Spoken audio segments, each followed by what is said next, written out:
প্রিয় দর্শক, আসসালামু আলাইকুম। আপনার সন্তানকে এই ৮টি আচরণ অবশ্যই শেখাবেন। ১.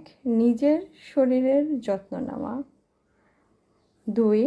পজিটিভ চিন্তা ভাবনা করা। ৩. হার জিত মেনে নেওয়া। ৪. স্বাস্থ্যকর খাবার খাওয়ার অভ্যাস করা। ৫. ভদ্র আচরণ ও মানুষকে ভালোবাসা এখনই শেখাতে হবে। ৬. টাকা পয়সা সঞ্চয় করার। ৭. ছোট ছোট সেবামূলক কাজ করা শেখানো। ৮.